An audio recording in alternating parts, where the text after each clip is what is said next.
Haïti, peuple de la première terre noire libre du monde, peuple de Toussaint Louverture, de Jean-Jacques Dessalines, de Catherine Flon. Aujourd'hui, c'est avec une émotion profonde que je me tiens ici devant vous.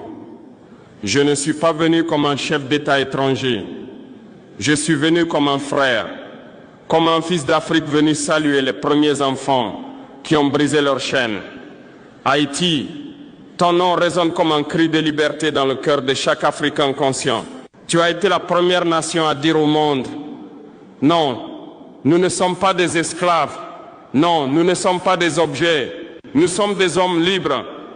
Et ce jour-là, mes frères, mes sœurs, tu as ouvert la voie à tous les peuples opprimés du monde. Oui, avant même que beaucoup d'Africains n'osent rêver de liberté, Haïti l'a vécu. Avant que le mot indépendance ne prenne sens sur nos terres, Haïti l'avait déjà écrite avec le sang de ses fils et de ses filles. Et pourtant, 2 siècles plus tard, le monde tente encore d'humilier Haïti. On la montre du doigt, on la salit, on la fait souffrir. Parce que Haïti leur rappelle une vérité insupportable. Le peuple noir s'est libéré sans permission. Haïti, toi qui as brisé les chaînes de fer, on t'a ensuite entouré de chaînes invisibles. La dette, la faim, la corruption imposée, la déstabilisation orchestrée. Mais aujourd'hui, je viens te dire ceci. L'Afrique ne t'a pas oublié. Le Burkina Faso ne t'a pas oublié. Et moi, Ibrahim Traoré, je te tends la main de l'Afrique renaissante. Oui, frères et sœurs, l'heure est venue de renouer le fil brisé entre l'Afrique et Haïti. Car nous ne sommes pas séparés par l'océan.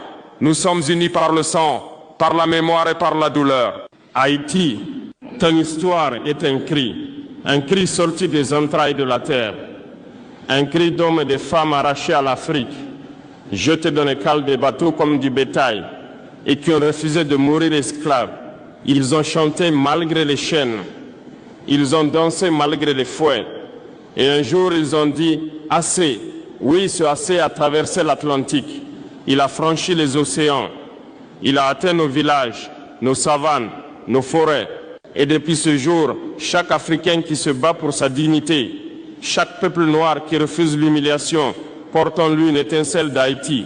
Vous êtes le premier peuple noir à avoir écrit son indépendance avec son propre sang. Vous êtes le premier à avoir prouvé que l'homme noir pouvait se gouverner lui-même. Et c'est cela, mes frères, mes sœurs, que les puissances du monde ne vous ont jamais pardonné. Ils ont détruit vos récoltes, ils ont ruiné vos ports. Ils vous ont imposé une dette monstrueuse pour avoir osé être libre.